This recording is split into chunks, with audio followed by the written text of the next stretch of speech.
हमीरपुर नगर परिषद रैन बसेरे में नया मोड़ आ गया है। संबंधित ठेकेदारों ने नीलामी प्रक्रिया में नगर परिषद के अधिकारियों पर जालसाजी करने के आरोप लगाए हैं। आपको बता दें कि 2 दिन पहले ही इस रैन बसेरे को नगर परिषद हमीरपुर ने प्रशासन और पुलिस के माध्यम से कब्जे में लिया था। वहीं अब संबंधित ठेकेदार ने इस मामले में नगर परिषद के अधिकारियों पर संगीन आरोप लगाए हैं।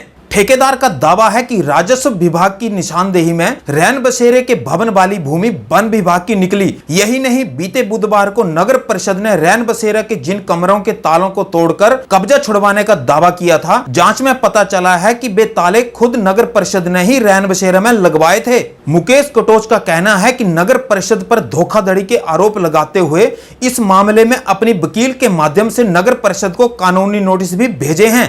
कटोच ने बताया कि वर्ष 2016 में नीलामी प्रक्रिया के माध्यम से उन्होंने रैन बसेरे का 3 लाख रुपए सालाना किराया हासिल किया था। भारी भरकम बोली लगाने के बाद उन्होंने नगर परिषद के खाते में 3 लाख रुपए जमा करवाए। इसके बाद उन्होंने रेंट एग्रीमेंट तैयार करने और रैन बसेरे की टपकती छतों को ठीक करने, रैन बसेरे तक पक्की सड़क बनवाने के लिए कहा। 3 लाख रुपए लेने के वक्त नगर परिषद ने शीघ्र सभी मांगों को 1 हफ्ते में पूरा करने की बात कही, लेकिन नगर परिषद ने ना तो वर्ष 2020 तक एग्रीमेंट बनवाया, ना ही टपकती छतों की मरम्मत करवाई और ना ही रैन बसेरे तक पर्यटकों के पहुंचने के लिए सड़क बनवाई। इस बारे में जब उन्होंने वन विभाग में आरटीआई दी तो पता चला कि रैन बसेरा की जमीन वन विभाग की है। मैं बेसिकली टिकट डिग्री में से हूँ। जो मेरे साथ नगर परिषद ने मेरे साथ 420 की है, मैंने इनको 2016 में भी पैसे दिए। 2016 में मैंने 3 लाख रुपए इनको दिया। 2017 में मैंने इनको 3,30,000 रुपये दिया। मगर जो इन्होंने मेरे को लिख के दिया था कि हम इसको पूरी रिपेयर करेंगे, मेंटेनेंस करेंगे, वो उन्होंने कुछ नहीं किया। क्योंकि जो मेरे वहाँ पर कस्टमर आते थे वो ना उनके लिए सड़क थी, ना उनको कोई गाड़ी पार्किंग के लिए कोई जगह तो थी, पर इन्होंने कोई काम नहीं किया। और इन्होंने जो बोला था कि हम कमरों को सेट करेंगे, सीवरेज करेंगे, हम रास्ते बनाएंगे, ऊपर पक्खे लगवाएंगे, टाइलें लगवाएंगे, वो उन्होंने कुछ नहीं किया। तो मैं नगर परिषद के ऊपर जो उन्होंने मेरे ऊपर इल्ज़ाम लगाया हुआ है समाचार पत्रों द्वारा कि एक कॉन्ट्रैक्टर ने ताले लगाए हुए, मैंने कोई ताला नहीं लगाया, सब इनकी मिली भगत है। जो इन्होंने ड्रामा परसों 2 तारीख को नगर परिषद ने किया, वो झूठा मेरे को बदनाम करने के लिए किया। और मैं इनके ऊपर मैंने कोर्ट में भी केस किया हुआ है और मैं इनके ऊपर 420 का केस करूँगा। अपने वकील के द्वारा मैं आज इनको नोटिस भी भेज रहा हूँ।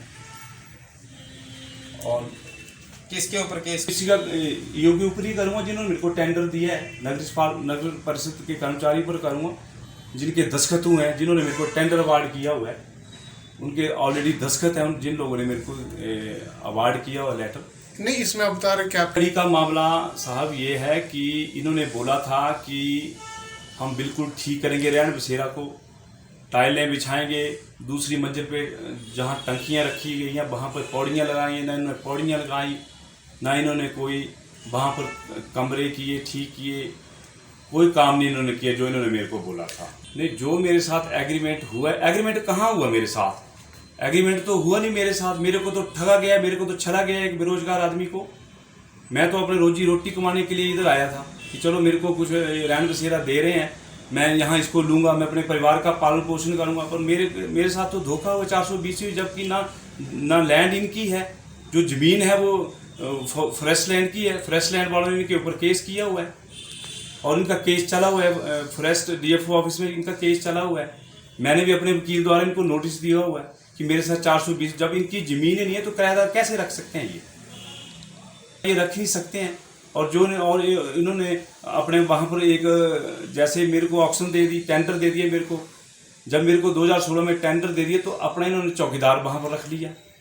उस चौकीदार को तो बनता नहीं था, मैंने अपना चौकीदार रखना था कि इन्होंने का चौकीदार मैंने क्यों रहना उस बिल्डिंग, मैंने क्यों ताले लगाने? मैंने कोई ताला लगाया हुआ है? सारे ताले इन्होंने लगाए हुए हैं।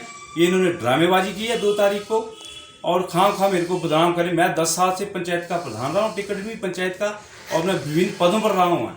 यहाँ पर कोई मेरे को बोल दे कि मैंने किसी के साथ 420 की है। मेरे इलाके में आप यहाँ से 10 किलोमीटर दूर टिक्कर डिडमी क्षेत्र है, वहाँ आप मेरे को पूछ सकते हैं। मैं भी 10 साल जनप्रतिनिधि रहा, हमने लोगों के साथ ऐसा नहीं किया। इन्होंने मेरे को ठगा है, मेरे साथ धोखा किया है।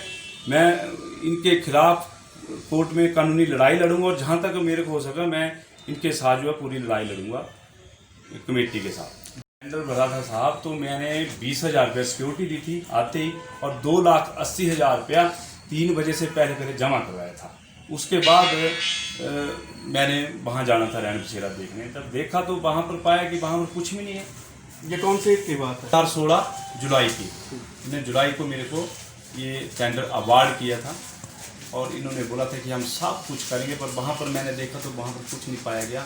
वहाँ पर कोई आदमी नहीं आता था, और जो इनका चौकीदार था उसकी पूरी बदमाशी थी, पूरी ये थी, शाम को उसने शराब पी ली, जो भी कोई आदमी बूढ़ा भटका आ गया उसको रात को वो बाहर से कुंडा लगा देते थे। रात को मेरे को सुबह 4 बजे मेरे को फोन है, बाहर से किसी ने कुंडा लगा दिया। तो मेरे को तो यही काम रहा, रात को कुंडा लग जाना, मैंने खोलना, मैंने किसको बोलना। नौजवान उसके बच्चे थे, मेरा चौकीदार था वो तंग हो गया था, और मेरे साथ जो 2-4 आदमी वो मेरे साथ थे, गांव के लोग थे, जो मेरे साथ थे उनको भी मैं कोर्ट में जाकर 2 लाख वो भरा था मैंने पूरे रहन बसेरा, जाके पूरे रहन बसेरा का दिया था मैंने। कोई 3 कमरों का नहीं दिया था, और 2 हालों का नहीं दिया था मैंने। एक कमरा तो उनका वो चौकीदार बेलदार रहता था वहाँ नहीं, तो आपने ईओ उस टाइम के विनोद कुमार जी थे। मैं रोज जाता था, मेरे जूते भी खस गए, मगर इन लोगों के दरबार में कोई सुनवाई नहीं। मैं सुबह जाता था, जब इनका पूर्व होता था, ये मेरे को बाहर खड़े कर देते और शाम 4 बजे बुलाते थे, और बुलाना भी ऐसे, हाँ जी क्या बात है, कोई बात नहीं, देखें इधर उधर मुड़ियाँ घुमाते थे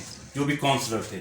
और जिन लोगों ने मेरे के साथ धोखाधड़ी की है, मैं उनके खिलाफ कोर्ट में जाऊँगा, और मैं पूरी कानूनी लड़ाई जो है इसके खिलाफ